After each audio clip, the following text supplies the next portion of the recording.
Bonsoir, shalom, demeurez bénis là où vous vous trouvez. Cette fois-ci, la question est, alors elle est des plus épineuses. Elle est des plus épineuses, elle est vraiment, alors je suppose que ça va faire un tollé, mais pas possible. C'est sur le divorce. Alors, que voulez-vous, malheureusement, c'est un sujet, normalement, parmi tant d'autres. Voilà. Alors, il y a beaucoup de divergences à ce sujet. Hein. Je sais, par exemple, que les catholiques romains, pour eux, le divorce, c'est carrément satanique. Hein. C'est hors de question, voilà. Et il y a d'autres aussi, parmi les églises dites de réveil, bon, les fameuses églises, lesquelles réveil, est-ce que c'est pas plutôt église de sommeil? Mais bon, bref. Donc, parmi les églises dites de réveil, hein, voilà, il y en a aussi qui vous diront le divorce, hors de question, absolument pas. En tout cas pour les chrétiens. Pardon. Alors, mais il en est qui, comme un peu sur la plupart des sujets, hein, sauf quelques-uns qui mettent tous les chrétiens d'accord, mais il y en a là, d'autres aussi qui vous diront le divorce, possibilité, perspective, etc. Alors, il faut déjà commencer par dire que ça n'est pas agréable. Attention. Hein, je pense que même les chrétiens qui disent que les chrétiens peuvent divorcer, etc., reconnaissent que ça n'est pas agréable comme événement, le divorce. Surtout quand il y a des enfants, d'ailleurs. Mais bon, enfant ou pas enfant, ça n'est pas agréable, ça n'est pas souhaitable. Hein, ça n'est pas la meilleure des solutions. Là, on est d'accord. Mais avançons. Divorce ou pas, tout de même, que ce soit la meilleure des solutions ou pas, ça on a compris. Divorce ou pas? Divorce possible ou non? Eh ben, pour ma part, ça va en surprendre quelques-uns, mais il y a d'autres aussi que ça ne va pas surprendre du tout. Pour ma part, oui, le chrétien peut, dans le pire des cas, divorcer. Oui, ce serait un pire des cas, mais oui, ce serait possible. Ce serait possible. Alors, évidemment que je ne peux pas balancer, vu la gravité du sujet, je ne peux pas balancer la chose comme ça. Il faudrait un minimum asseoir la chose. Hein.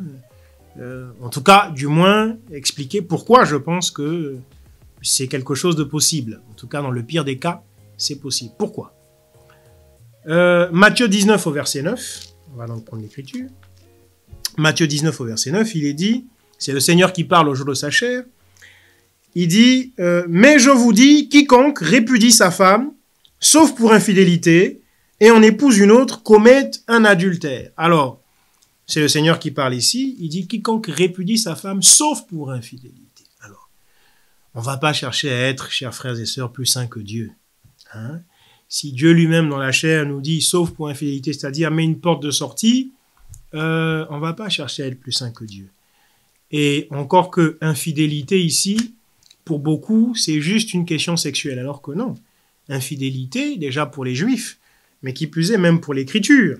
On prendra le temps si on doit aborder la chose sous la rubrique temps de l'édification, par exemple. Infidélité, ce n'est pas que d'ordre sexuel. C'est, je veux dire, pas que la femme qui cocufie son mari, quoi. Hein, ce n'est pas que ça, infidélité. Il y a d'autres choses également là-dedans. Hein, une femme qui complote contre son mari, par exemple. Une femme qui n'a que pour aspiration et pour seule motivation le meurtre ou l'exécution, l'extermination de son mari. C'est une infidélité, ça, par exemple. Hein, une femme qui agit contre son mari ou contre l'entreprise que met en place son mari, contre l'initiative que met en place son mari, contre le projet qu'entreprend son mari, c'est une infidélité, hein, une femme. Bref, donc, voilà, il y a beaucoup de choses. Encore une fois, le temps imparti ne nous permet pas de décortiquer davantage. Toujours est-il que le Seigneur autorise, hein, sous certaines conditions, effectivement, le divorce. Donc, je ne vois pas, moi, pourquoi je vais me mettre plus saint ou plus parfait que le Seigneur, de façon à le réfuter totalement et dans l'absolu. Non. Encore une fois, ça n'est pas souhaitable. Mais il se trouve que quand des fois les gens viennent à vouloir se tuer l'un l'autre, il faut arrêter la catastrophe. Alors, donc on a Matthieu 19, oui, au verset 9. On a le bien-aimé frère Paul, qui pourtant d'habitude est quelqu'un qui est rigoriste. Hein. Paul, malgré sa prédication de la grâce, a un côté, j'ai quelquefois envie de dire, ultra rigoriste. Hein. Mais que va dire Paul? Dans 1 Corinthiens 7, notamment, hein, au verset, où sais-je encore, au verset 15, hein, que va dire Paul? Si le non-croyant se séparent, qu'ils se séparent. Le frère ou la sœur n'est pas lié en pareil cas. Dieu nous a appelés à vivre dans la paix. Voilà, Paul parle de vivre dans la paix. Vous voyez? Et non pas dans le conflit permanent et sempiternel. Alors encore que, dans tous les couples, il y a des conflits. Hein? C'est à la limite, le conflit fait partie. Il y en a même, il y a des gens qui poussent même la chose à la perversion, qui disent, oui, mais heureusement, à chaque fois qu'il y a des conflits, on finit par mieux vivre notre amour, etc. Bon, ça, c'est pousser la chose à la perversion. Mais cela dit, dans tous les couples, voilà, le pasteur le plus saint du monde, la soi-disant maman pasteur, mais je vous ai expliqué qu'on ne dit pas maman pasteur. La soi-disant épouse, donc maman pasteur, je mets ça en guillemets, la soi-disant épouse de pasteur la plus sainte, ils se chamaillent, ils se disputent, ils sont en conflit, ils se fâchent, ils se boudent l'un l'autre. C'est des choses qui arrivent même, on va dire, fréquemment. Mais non, attention à ce que ça arrive tous les jours. Attention à ce que, arrivant tous les jours, que ça atteigne des proportions où, comme on dit, il n'y a plus aucune paix. Paul dit, le Seigneur nous appelle à vivre dans la paix. Mais au-delà de cette affaire du Seigneur qui nous appelle à vivre dans la paix, Paul dit, si le conjoint non-croyant, ben je vais relire, hein, c'est ça, si le croyant se sépare, qui se sépare? Le frère ou la sœur n'est pas lié. Voyez-vous? Au verset 14, il dit, car le mari non-croyant est sanctifié par la femme, et la femme non-croyante est sanctifiée par le frère. Autrement, vos enfants seraient impurs, tandis qu'en fait, ils sont saints, ils sont purs. Hein? Remontant encore au verset 13, il dit, et si une femme a un mari non-croyant, et qu'il consente à habiter avec elle, qu'elle ne répudie pas son mari. Hein? Mais, au verset 15, il dit, s'il doit y avoir séparation, si le frère ou si le non-croyant se sépare, qu'il se sépare. Voyez-vous, mais quand il dit se sépare, il est question de divorce. Donc, Paul enseigne la répudiation, sous certaines conditions, lui aussi. Mais il enseigne la répudiation.